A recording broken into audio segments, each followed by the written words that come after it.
And talking of work and acts of hero, we are now going to hear from the congregational leader of the Medical Missionaries of Mary, Sister Ursula Sharpe, who is also my boss. So thank you so much for being here today. Not an easy job to have, I would like to say. As many of you know, the MMMs were founded by Mother Mary Martin in 1937 and have been very committed to this work for a very, very long time. And the reason I'm here today, to be honest, is because Sister Ursula challenged me to do more for obstetric fistula and then introduced me to Tony and Edward Flynn. So the rest is history, as they say. But I'd like to welcome Sister Ursula Sharpe to the podium.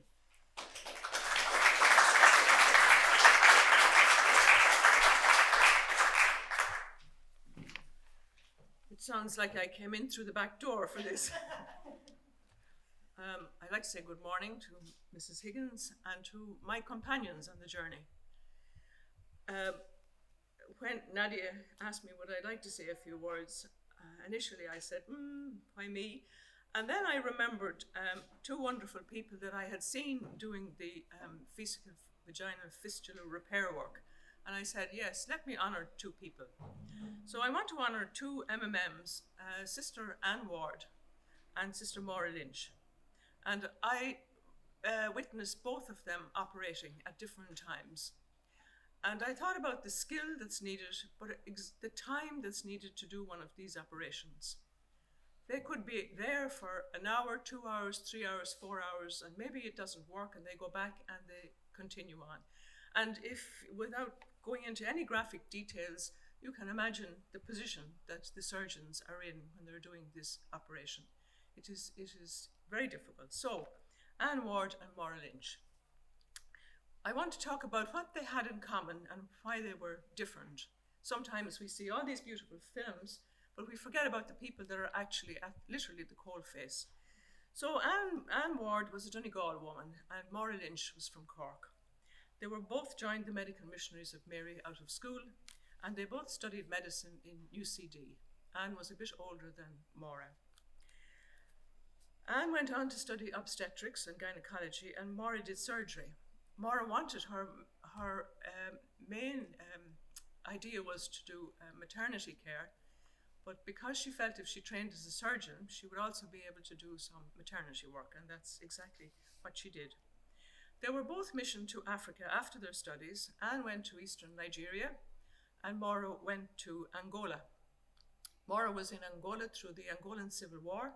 Sometimes our hospital in Chulu was under the South Africans, sometimes it was under the Cubans, as both sides in the Civil War fought each other. After that, Maura was missioned to Uganda, which is where I met her. Now, their personalities, well, any of you who knew Anne and Maura, you would have known that they didn't suffer fools easily. They were women with great passions, but they were very, very particular. But they both had a great sense of fun and they had great energy. For instance, where I met Anne initially was in Donegal, where she spent her holidays every 2 years playing golf and swimming. And Maura, as I said, I lived with. But both of these women had a very, very clear vision of what they were about. They saw the women's situation with the women having these fistulas as being most unjust. And also both women had a very great faith. Anne is quoted as saying, "Medicine cures, but God heals." Anne had a chapel built beside her VVF hospital in Nigeria, in Itam, and Maura built her VVF centre beside the chapel at Kitovo Hospital in Uganda. Compassion was something that held both these women together. Maura herself had wanted to be a nurse rather than a doctor, and she was a wonderful nurse, which I experienced on a few occasions in Uganda. But Anne was quoted as saying, "The arch enemy of compassion is pity. Pity puts distance between you and the person you are pitying. Compassion puts the two of you on the same level, enables you to work together, to change the situation, or at least to make it bearable." So compassion was a key word for both of these women. And it was while Anne was working in Anua which was a very big hospital that MMM were running in Nigeria, that she encountered women coming in leaking urine, and she began to try to help them.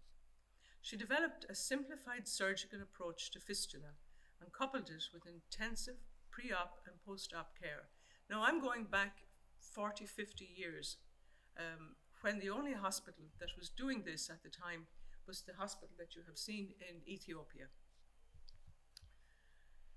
Maura came to this work by a very different route. She was a brilliant surgeon, and she was at her best when she was in theatre with the most gruesome cases at all hours of the day and night.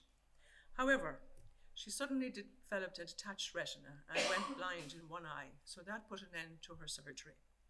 And she came home to see what could be done, and when she came back, she was quite despondent, because even to put this glass onto a saucer, she couldn't do it. It fell off.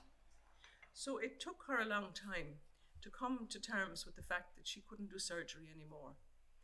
At that time, I was working in the districts around Masaka, working with people with AIDS, with orphans, and I was coming up against all these women who were leaking urine that would come to our clinics and say, look for help.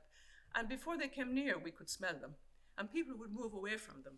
But there was nothing that we could do. I would talk to Maura about it, and Maura would say, look, Ursula, this was before the detached retina. I'm so busy, I haven't time to do anything, because the surgeries took so long. So now when she had the detached retina, we talked again. And we talked and talked. I said, Maura, you could set up this VVF hospital. And so the idea lodged, and she went across to Etam to see what Anne Ward was doing, found out how VVFs were done, got in contact with the doctors that were coming as volunteers to the hospital in Etam, and got funding from the UN and set up and built a VVF centre in Kitovo, beside the hospital. She had doctors coming from all over. They had 3-4 camps every year. She got enough money. Maura was a professional beggar, and she got enough money to build a centre where these women could stay. Now, in the audience here in front of me is John Muffet, who's the CEO of Mission Cara, and we MMMs are very grateful to Mission Cara because you are helping to support our Family Life Centre in Etam. It's called the Family Life Centre because of the stigma that's attached to VVFs. And this centre was set up originally by Anne Ward for VVFs, but it has developed into a maternity as well. I read a report only yesterday from that centre, and last year in 2023, the centre had gone out to over 20,000 people to do a sensitization about safe birth, safe motherhood, into the schools, into the churches. So thank God, both these programs are still going. Now, pre and post-op care is very, very important when it comes to the repair of VVFs. Most of the carers in both these places were people who had had the operation and had a good result, and both Anne Ward and Maura Lynch kept them on and trained them to take care of the new patients that were coming in. Rehabilitation, also very, very important, because you have to know that most of these women who have been leaking urine, as you saw in the video, had been ostracized from their families, ostracized from society. And I know myself what it's like to be at Mass with somebody that has a VVF in front of you, and you have to really call on all the faith you have to sit through Mass because of the smell and the sight of it. So rehabilitation was very important, that when they were cured, when they were dry, as it said, that they could go back into their homes and that the people would believe that they actually were cured. So both of these places had counselling and rehabilitation. Anne Ward took it a step further because she developed a centre where she taught the women who would not be accepted back into their communities various forms of crafts. So in Etam there is an income generating programme going on that are training these women how they can be independent when they go back home, whether they're taken back to their families or not. So training was very important, not just for rehabilitation, but also training the nurses and the carers doing helping with the operation. And in both places, doctors still come from around the world to learn how to do this very, very specific type of surgery. In the very early days, Anne had to source for funding, and she was situated in an area which is part of the oil-rich area of Nigeria. And she got to know the wives of the oil people, and they helped with the funding of her centre. They also were very good to Anne. If they went home on holidays, they brought her back nice food, and they kept her supplied in videos. Both of these women received multiple awards.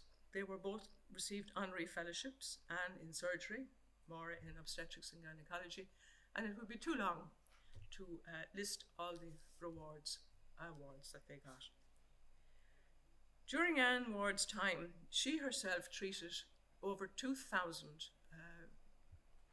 fistula cases herself, and during her time, over 3,000 surgeries were done. Before Anne died in 2016 here in Ireland, before Maura Lynch died in Uganda, she had facilitated 1,300 VVF operations to be performed. And in both of these centres, as we're talking now, those surgeries are still going on.